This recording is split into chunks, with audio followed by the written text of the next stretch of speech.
Hello everybody, welcome to another episode of Car Addiction. Today I'm at 13 Motorsports. My buddy Luke, it's his garage. He has a pretty cool motorsports shop in Brampton. His website, Facebook, and link in the description.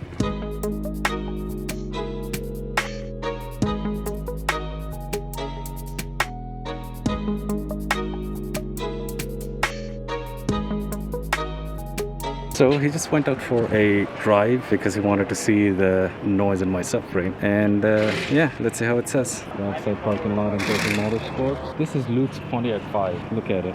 He has 5 degrees of camber in the front with 15-inch hand-cooked 25, 45, 15s in it. He does take this car for Ontario time attack. It is so funny. Last year when I saw him, it was locked.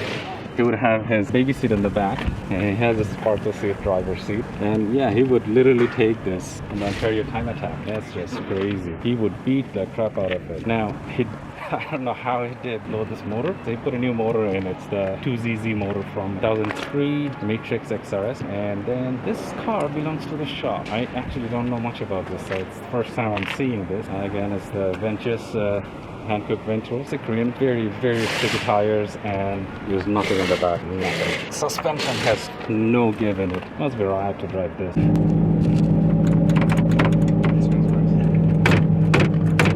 Thanks, Luke, for telling me I'm stupid. I know. I said it nicely. He did it nice, but man, that has been bothering me for so long. I can imagine. Yeah, it sounds worse than it is. But the car drives okay. The alignment is. Put it in a turn, it's doing a little kind of shimmy thing. Yeah. Kind of makes you feel like something's out. And that is because of the toe in the back? It could be that toe adjuster, high cast thing. Yeah, well. Drives okay though.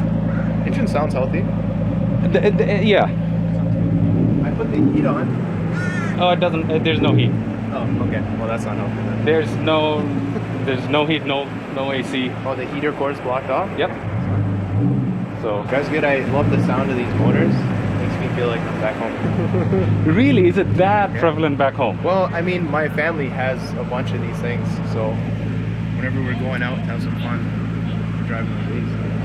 All right. So the front crank seal, and I also noticed the rear transmission seal where the drive shaft goes in. Yeah, that's a common one I use too. So, because when we dropped the tranny, because we needed to do it. Yeah, it's like $30 seal.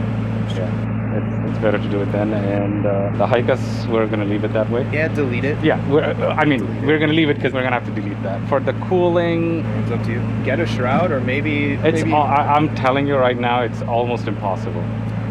Almost impossible. I can imagine. Like, I know in the Caribbean, like, these cars are pretty popular. They bring a lot of stuff from Japan. Yeah. You can ask my cousin too. Message him. And I get 2 electric fans in the front. Just whenever I idle. Front's not ideal because, like, at speed, you're blocking airflow through, and the fans are way more efficient pulling air through a shroud than pushing it through.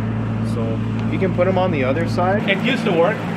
It happened like a couple of days ago that I realized the driver's side is not going up. So probably the gear over here, it came off. Yeah, stripped or something. Yeah. Like, we could definitely fit one big fan on there, shroud that, and leave the other side open. Like, leave this side open, and just put one big one right here. That'll work. Like, enclosing this with some foam would help.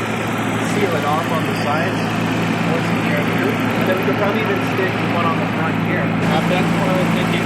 Maybe one on this side. The thing is, though, this is not doing anything, right? You know, like, this, if this fan is going, it should be holding that up nicely. Yeah. It's pulling something through. Yeah. You got remnants of a bird in there. Yeah, I gave it. Pour some new stuff in. It'll circulate a little bit.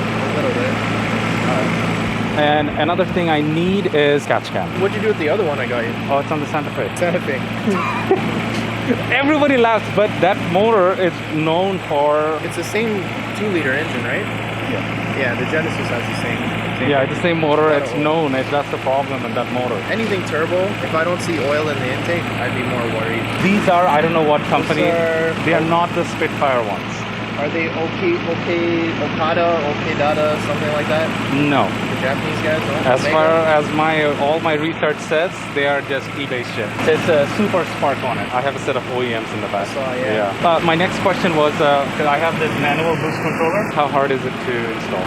Adjusting it is the hard part. Okay. Installing it's pretty straightforward. I like the Ready Profac V Spec 2 or something. Is it cheaper? Else. No. It's more expensive, but it has like a boost graph it'll give you. You can do boost by gear, boost by RPM, a little bit more advanced. That did your boost, it's gonna work fine. It'll even the true boost is what, $500, only $600. I think our price is a little bit better than that. But you gotta fix the clutch first. Oh yeah. Once you turn up the boost, that clutch is just... Did you feel it? I didn't push it that hard. Just give it a little bit. Yeah. Nothing to make the clutch sit. I want you to be able to drive home. You know what? This right now it's a sacrificial clutch, so I don't take care of it. Probably gonna need one. The clutch is really bad. Either machine it or. So I don't know what flywheel is in there. There is a chance that it will have a lightweight flywheel. Possibly, yeah. So if it's a lightweight flywheel, then we'll get kind of machine it. Can you see how fast it revs? Yeah, so this is a not that ready, it's a Freddy. See that little thing there? Yeah. That's kind of odd. So I do have a crack here. That's the Freddy. Yeah, it's Freddy. Yeah, we can fix all that stuff. We can smoke test it. That's the best way to find it. Brake cleaner or something, just spray it on the intake for that system. If it starts to miss, then you know it's something wrong. But I think there is, just looking at it. Yeah. Just looking at it. So just came back from 13 Motorsports, took a shower, freshened up. Well, Luke is a wealth of information, and you know, he basically helped me put a road plan for this vehicle, which I kind of had an idea what to do, but you know, some stuff he pointed out, like the rear transmission seal is leaking, and I recently noticed when I'm shifting through the gears, it's a little clunky. It's basically meaning the transmission oil level is just a little low, so I should top it up. And then of course the Grady oil cooler kit is leaking from the AN line, which is my #1 concern. And another concern of Luke was, as he mentioned, because I don't have a fan shroud, it's not pulling enough air through the radiator while it's idling. Now, I never really overheated. I usually keep my eye on it, even on a hot day, which 35 degrees hot day. I went out for a rip, I drove it hard, came on a stoplight, idled, I was stuck in a traffic jam, idled.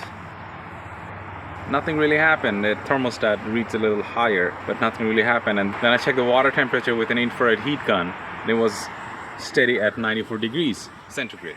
So that's not overheating, that's operating temperature. But having said that, I am interested to put an electric fan on the front where I can have a toggle switch. I'll flip up and down while I'm idling in a traffic jam so that it's foolproof that I'm not overheating. Anyway guys, thank you for making it to the end of the video. And my 300ZX twin turbo transmission is almost ready to go back in the car. So if you watch these channels regularly, you will know I cooked it up. Stay tuned, hit the subscribe button and the bell notification that transmission rebuild is coming.